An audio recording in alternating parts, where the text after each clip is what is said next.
They had committed a murder the night before we stopped by. Beep boop, son. Beep boop. Serious, what is your most terrifying, we need to leave, now, random rush of fear you've felt? My car was stolen the very night I moved into my new house in a very good neighborhood. The neighbors had warned us that the neighborhood was being targeted at the time. They mentioned a woman around the corner that opened the door for knockers in the middle of the night, and they attacked her and robbed her and almost killed her. We had reported the car stolen and did the police reports when it happened. Well, 2 nights later in the middle of the night I hear a knock on the door and they said, "Open up, it's the police." Well, since I had heard the story about the other lady, I was suspicious and did not answer.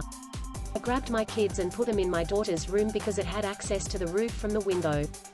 I called the police to say that 2 men claiming to be police are pounding on my door. They said there was no police in the area and they're sending a car. Turns out these same guys stole the car and came back for seconds. I did get my car back because they brought it with. When I was a preteen, a strange man stopped and asked me for directions that didn't make sense. As I'm trying to help him, a van rolls up and the side door opens. I just booked it and never looked back. Damn, I had a similar experience when I was 14.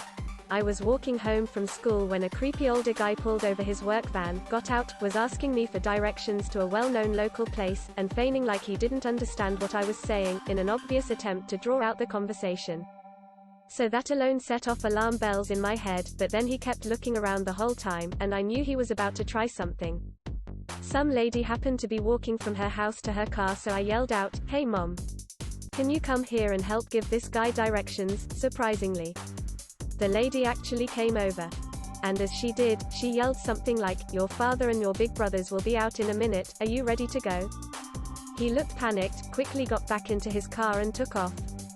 Once he left, that lady told me she knew what was up and made sure I was okay, before letting me use her phone to call the cops. Turns out I wasn't the only girl he tried to lure, abduct. My faith in humanity was both damaged and restored that day. TLDR, a guy stalked me at work. This was by far the creepiest thing to ever happen to me. It's a bit long, but bear with me. For context, I live only a few streets away from my workplace. This guy came to my floor one day for a team meeting. Ever since then he made a point to pass my desk when walking to the kitchen, which doesn't make sense logistically as the elevator basically opens right onto the kitchen. Keep in mind, this guy is a complete stranger, nobody had ever seen him on our floor, so my work friends knew he purposely came to our floor just to see me. He would make excuses to be near me whenever I am in the kitchen, e.g. to get a glass of water whilst I am washing my dishes. He was always alone, never spoke to anyone, only watched me. This happened for about 3 months. One day he happened to be downstairs at the time I finish work. He then knew exactly what time I finish and waited downstairs for me every day. He just sat there watching, waited for us to leave, then went back up. One day I walked out with a friend. We saw him sitting downstairs, quickly walked out of the building and parted ways, assuming he would go back up now that we'd left. Boy, was I wrong. My friend walked off in the opposite direction, leaving me alone. I had crossed the road and was just about to turn to the direction of my apartment, when some higher power compelled me to turn around. The feeling that rushed over me just then, I had never felt it before. It was like a mix of all the most negative emotions in the world all swirling into one massive super cloud of fear. When people talk about the flight or fight response, this was literally the epitome of that. To this day I still cannot understand what made me turn around when I generally never do that. I was smart enough to go in a completely different direction so he wouldn't know where I live. He walked a short distance behind, crossed the road and checked to see where I was walking home to. Another male colleague happened to finish work at the same time this went down, followed him and waited to see what he was doing, stalking the stalker. He confirmed that he absolutely followed to see which direction I was going, and then went back into the building once I had walked too far ahead. He would have only need to follow me a short distance to see where I lived. This happened a few more times before I finally reported his ass and got him banned from entering all buildings associated with my company. Turns out he didn't even actually work for my company, external contractor, and shouldn't have even been in my building in the first place. Went to a movie on Halloween when I was in high school with my boyfriend at the time. It was a huge theater where there was a staircase all the way to the top row that opened in the middle of the row so you could sit on either side of the opening. My boyfriend and I sat in the back row on one side of the opening. We were watching the movie and around 30 to 40 minutes after the movie started, a guy walked in by himself wearing a big sweater and sat on the other side of the opening. He didn't really do anything at first, but he gave me a bad feeling and I felt uncomfortable, but I continued watching the movie. I noticed the guy seemed really nervous and wasn't paying any attention to the movie. I really couldn't figure out why, but he was stressing me out big time and I just felt like we had to get the fuck out of there. I told my boyfriend that I was probably being silly, but I wanted to leave. As we were leaving, we informed the staff about the guy just in case. Turns out they had been looking for him as people had reported seeing a guy of that description behaving strangely in the parking lot earlier. The police came and he apparently had quite a few large hunting knives hidden under his sweatshirt. Was at a rest stop in upstate New York near Troy around midnight. This was before cell phones and GPS, and we stopped to use the payphone to find a hotel for the night. On the way back to the car, a couple of random guys approached us from behind asking for directions. I told my wife to get in the car when I noticed two other guys coming towards the car from the opposite direction. I hopped in the car and drove away before anything else happened. Might have just been me being overly cautious, but I swear I avoided a mugging or worse by the skin of my teeth.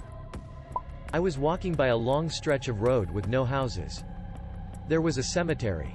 A van with two guys in it stopped to ask me if I needed a ride. This was in the late 90s, so it's not like hitchhiking was legal. I'm all, no thanks, I'm nearly home. They wouldn't budge. They kept following me with the windows down, kept saying, come on, just get in.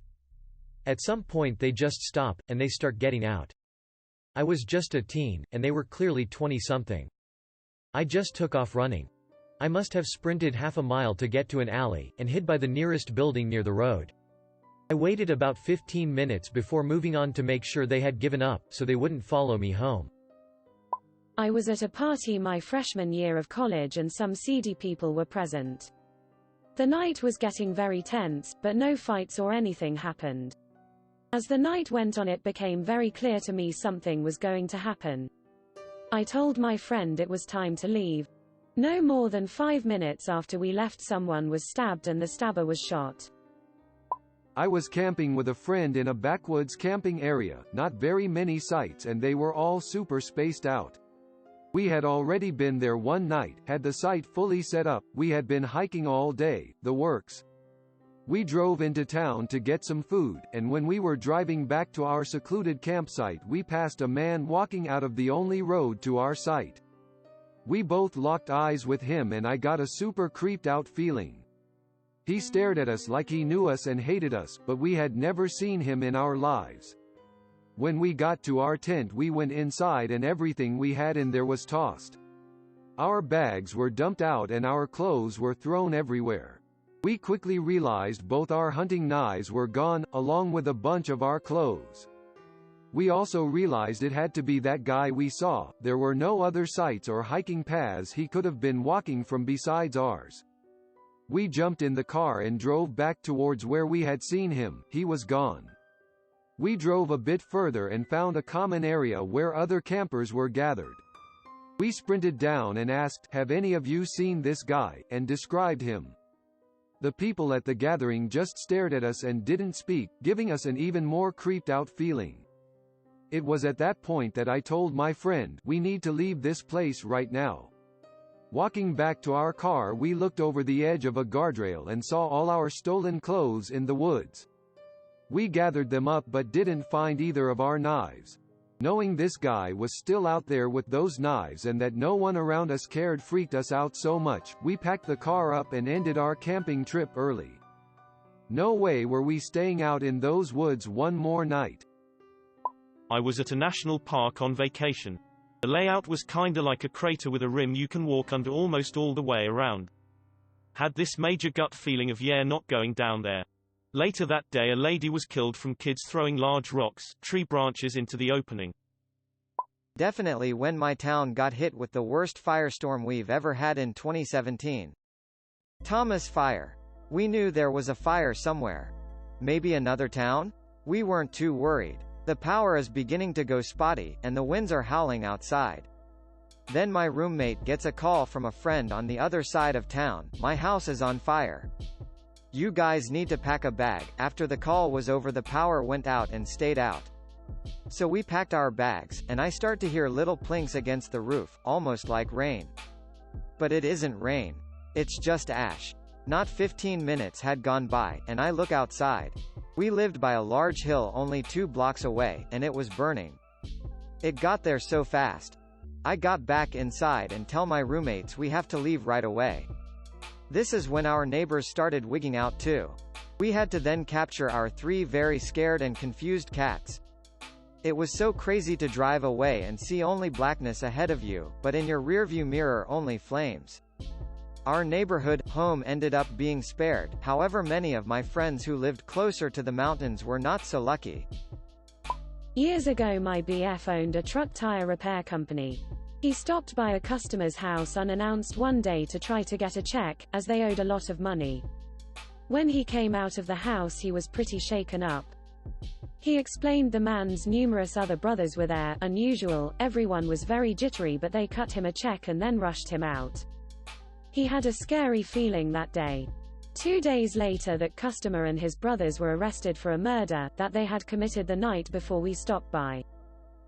Many years back I attended a motorcycle rally down in NC, sport bikes not cruisers. One of the days a bunch of people went and rode MX, but I elected not to. One of the guys crashed and was severely injured and was put in the hospital in a coma. Rally ends and I head home. 5 days later I got a call that he had passed away a short while ago. Shortly after that I get a call from a buddy saying he was going for a ride and asking if I wanted to go with, and I said yeah because I thought it would be good to clear my mind. So, hop on the bike and ride to my buddy's house to meet up with him and another friend, and all is good. Hang out for a short while and we start getting ready to head back out. As soon as I put on my helmet I get this bad feeling in my gut and something tells me to go home. I try and ignore it and just tell myself that is just because my buddy had passed away and I was being paranoid. We start heading out and get maybe 5 miles down the road and I'm in the middle. As we are coming up to a road again something tells me to turn around and go home, but yet again I ignore it, but I slow down and start riding cautiously. 5 more minutes later and we are cruising down a back road and I lose sight of my one buddy because he was riding fast and I'm just cruising. I come down a hill toward a hard left-hand turn and I see people running out of a restaurant. I look forward and realize the road is covered in gravel and my buddy had already crashed and the people from the restaurant were running toward him. I then crash and go tumbling toward a road sign and telephone pole, which I luckily narrowly miss. All 3 of us crashed and the other 2 broke a leg and an ankle and I was fine. If I ever get that feeling again I'm going to listen to it. I believe had I not acknowledged it and slowed down it would have been far worse. I was walking in my old local park with my sister. We entered the IT at about 3 p.m. and were hanging around until at about 9 to 9:30 we saw 3 people all wearing somewhat similar outfits all the way on the other side of the park. I immediately noticed but don't think much of it. We walk for about 2 more minutes and I notice one of them stopped and was staring at us. I immediately had a bad feeling and told my sister we should leave. She noticed and obliged. Later that night there was word of a stabbing in the park and the suspects were all the people we saw in the group of 3. Was on a second date with a guy who wanted to stop at his house to grab something, and invited me in. He was super hot, but I wasn't feeling comfortable with him for a reason I couldn't put my finger on. We get to his house, and it was just creepy. He was well off, and the house itself was gorgeous. Spotless, and totally sterile. Nothing on the walls, every surface empty. No books. No CDs. Nothing. I asked how long he'd lived there, and he said, 5 years. While he was in the kitchen, he then asked me to go into his room, grab something, keys I think, from the top drawer in his dresser. I got the coldest chill up my spine, and immediately stepped closer to the front door. There was no way I was letting him come between me and the exit. He asked me again to go to his room, and I laughed and said, "No dude, I'm hungry, let's go." He asked one more time, visibly annoyed at this point, and I proceeded to pretend that I was a bitchy, stupid girl, and made a fuss about being hungry and what the hell was taking him so long. He was pissed. So I walked out of his house down the sidewalk and made him follow me. We got to the car, and I kept pretending to be a bitchy clueless chick, and demanded he take me home. He did, in cold, furious silence. Then, when he stopped the car in front of my place, he grabbed my face to kiss me goodbye. He bit my lip so hard I was bleeding, and he reached under my shirt and twisted my nipple. I luckily got him off me, falling out my door, and ran inside to the sound of him laughing. I ended up with a bruised face and nipple, cut lip, and was scared that he knew where I lived, but I still feel like I survived a legit serial killer. I was driving my friend and I back from a bar on the way to our Airbnb out in the middle of nowhere small town NC. At some point early on, a car turns into the road behind us and it's dark and like 2 AM, so I don't think anything of it. They're also driving super close to me, but I'm not about to speed due to road rage pressure. They chill out on tailgating, and the longer we're on the road, the farther we get from civilization, and it is very unusual for another car to be going out the way we are. So about half a mile from our Airbnb, I pull off to a side street and let the car pass. Then we wait 5 minutes, turn around to get back on our road, and lo and behold, the car is just sitting there waiting for us. So we nope TF out, and now I'm flooring it back to town to the bar so we can get to safety. I do a rolling stop through a stop sign and the car finally turns its cop lights on and pulls me over. Dude has the audacity to ask me why I ran a stop sign, and I just go off on him about how fucking terrifying it is to be stalking 2 college girls who don't live in this state all the way back on the 25-minute drive home from the bar. I'm literally on the phone with 911 when he pulls us. Cop looks real apologetic and lets us off with a warning, for what I don't fucking know, saying that he thought we saw he was a cop and that people usually turn off onto side streets like we did when they're trying to avoid cops and blah blah blah. Dude was definitely trying to trap us into a ticket, and goddamn that shit was fucked. One day I'm coming home from work back to my parents' house because I was 18. I didn't live in the sticks, but definitely in an outlying neighborhood. Along the route home there are several places where many cars turn off of as the traffic thins out. I'm noticing that the car directly behind me is following my every turn. Me being a dumb paranoid 18-year-old, I'm paying attention just in case there's some reason, but also laugh it off because I don't have any influence or piss anyone off, so that's just silly. Until he turns into my neighborhood. I'm like, okay, there's still plenty of houses. Makes the next turn with me. The immediate right is my street, a cul-de-sac. I make the turn, and he's still behind me. Instead of pulling into my driveway, I make the full circle and go back down the street. Hell, maybe it's just my neighbor, or said neighbor has a visitor and it's pure coincidental. At this point, I'm too nervous to look and see who's in the car, but it's definitely an older white male. I make another right, going further into the subdivision within my community. I know there's no exit. There's 1 or 2 more streets off to the right, but I don't know where they go. I know the end of the street I'm onion another cul-de-sac. He's still in my review mirror. This is the point I knew I was a target, but the neighborhood with its hills and my knowledge of the immediate area was of advantage to me. I gunded up the hill past my assailant, back to the beginning of the subdivision. I make a right and again put pedal to the metal. If I was to get pulled over at this point, all the better. I make a mad dash for the main road and zigzag into another neighborhood. Go a few streets down and just sit there for about 5 minutes with the loudest heartbeat in my ears I'd ever heard. I have so much running through my mind. Did they know that's where I lived? Do they know I was in front of my own house at one point? Who could this be and what reason would they have to follow me? After a few minutes, I pulled back out and drove back home, keeping the sharpest eye out for this beige beast. But I never saw it again. To this day, over 10 years later, I have no idea who that was or why they were following me. I still try to make excuses for people I see follow me, but I definitely take it seriously when I'm getting close to where my family is. I currently live in an apartment complex, and if I have someone right behind me, we'll navigate throughout the lot so they can park first and get out of their car, before I go home and park. It definitely got me spooked. Hurricane Florence a year ago. We planned to ride it out as we were on a hill and in an area where the winds wouldn't be bad. Mostly ignored the news, too. The night before, I got this huge pit of fear in my stomach and begged my dad for us to go stay with my sister a few hours inland. He fought with me about it, but I finally convinced him. We came back a week later to find a tree fallen into our house, the house full of water. A tornado formed in the woods behind the house and pushed the tree up a 45-degree slope into our roof and through our house. Now, I will always trust my gut feeling, no matter how stupid it seems. When I was hiking in the woods and I saw a baby bear, I slowly turned and walked quickly away from the bear, because I'm not getting eaten. I had to drag my friend along with me because he didn't understand why we needed to return the way we came from. You won't get eaten. But Mama will make sure you're good and dead. A baby bear is probably the most dangerous thing you can come across in the woods. I remember when I was with my nanny once and we were driving down the mountain she lived on.